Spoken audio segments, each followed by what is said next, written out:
Halo teman-teman semua, ramai tentang itu ya, hubungan yang harmonis antara Partai Gerindra dan juga Partai Demokrasi Indonesia Perjuangan. Yang ini menandakan hubungan yang sangat mesra, harmonis antara partai pemenang pemilu tahun 2019 dengan partai terbesar nomor 3, yakni Partai Gerakan Rakyat Indonesia Raya atau Gerindra. Hubungan harmonis tersebut antara PDIP dan juga Gerindra dibuktikan dengan pengumuman kemarin calon kepala daerah yang diusung bersama-sama oleh Partai PDI Perjuangan dan juga Partai Gerindra. Pertama di Wali Kota Tangerang Selatan, yang mana kader PDIP Bapak Muhammad bergandengan dengan Mbak Sarah dari Partai Gerindra, yang mana kebetulan ponakan dari Bapak Prabowo, putri dari Bapak Hashim Joyo Hadikusumo. Dan kemudian Pilwakot Kota Medan, yang mana dari PDIP menantu Bapak Jokowi, Bobi Nasution, dan juga wakilnya Aulia, kader dari Partai Gerindra. Dan juga Partai PDIP dan Gerindra bersama-sama mengajukan calon wali kota Solo, yakni Mas Gibran Rakabuming bersama Pak Teguh di sini. Konsepnya ini teman-teman itu menandakan komunikasi politik yang baik antara Partai PDIP dan juga Gerindra, yang mana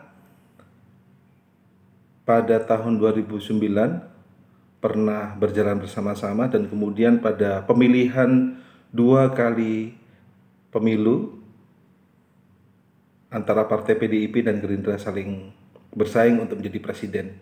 Dan hari ini tahun 2020 PDIP dan Gerindra sangat harmonis sekali.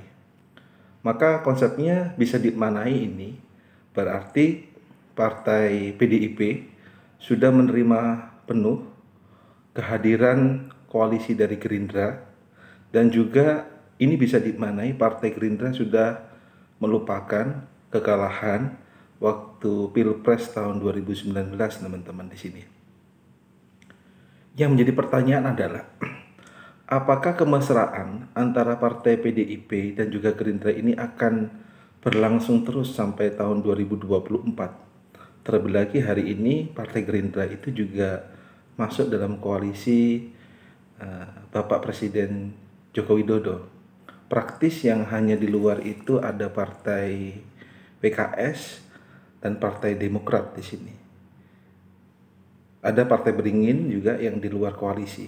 Maka konsepnya ini merupakan fondasi koalisi yang sedang dibangun. Kalau kita lihat ya, dengan adanya kemesraan yang cukup harmonis antara Partai Gerindra dan Partai PDIP, tidak menutup kemungkinan teman-teman tahun 2024 dua partai ini akan mencalonkan presiden dan juga wakil presiden. Karena kenapa? Hari ini aja sudah mesra. Lupa loh, bahwasanya 2 kali periode 10 tahun yang lalu, 2014 dan 2019, dua partai ini bersaing untuk menjadi presiden. Memang politik kadang-kadang susah ditebak teman-teman, tapi ini menariknya politik seperti ini. Saya kurang tahu apakah Bobi Nasution itu akan jadi, karena Bobi Nasution bergandengan dengan Partai Gerindra, Mas Aulia. Ini kemungkinan besar kalau lihat elektabilitas, akseptabilitas, akuntabilitas, banyak masyarakat yang kenal dengan Mas Bobi ini. Kemudian kalau dari Tangerang Selatan ada Pak Muhammad dengan Mbak Sarah, putri dari Bapak Hashim Joyo Hadikusumo. Ini juga elektabilitas cukup tinggi. Terlebih lagi dengan adanya Mas Gibran Rakabuming Raka sebagai calon wali kota Solo dengan Pak Teguh. Konsepnya kenapa ini cukup menarik? Karena elektabilitas, walaupun orang-orang ramai dengan makna dinasti politik ya, dinasti politik, tapi kan sesuai aturan tidak ada masalah. Yang terpenting masyarakat itu bisa menerima dan mengetahui, karena masyarakat semakin paham tentang arti demokrasi, masyarakat semakin cerdas siapa calon yang dipilih, tentang kualitasnya, tentang kapasitas dan kapabilitasnya. Maka hal ini teman-teman, Pilkada serentak 2020 ini, yang mana Partai Gerindra dan juga Partai Demokrat PDI Perjuangan itu bersama-sama mengusung para calon kepala daerah, bisa jadi ini merupakan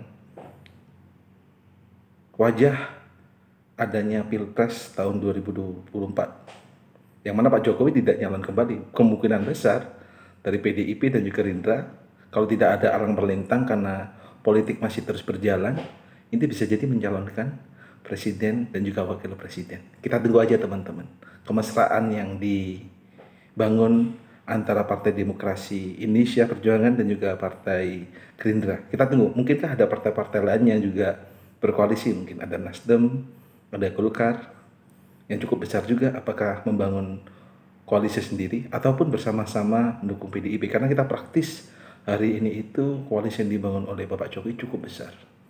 Yang di luar hanya Partai Demokrat, ada Partai PKS, dan juga ada Partai Beringin. Saya nggak tahu, ini ada juga Partai Gelora yang digawangi Bapak Anies Mata dan Pak Fahri Hamzah yang besok pada 17 Agustus menempatkan Satya Lencana bersama Pak Fadlizon oleh Bapak Jokowi. Maka dalam politik tidak ada teman yang abadi, yang ada hanyalah kepentingan. Maka kita harus terus melihat ini komunikasi politik antara kepala atau pimpinan parpol satu sama lain, dan ini pasti terus mencair sampai Pilpres 2024, dan itu indahnya politik teman-teman. Makasih sudah mendengarkan, sampai jumpa.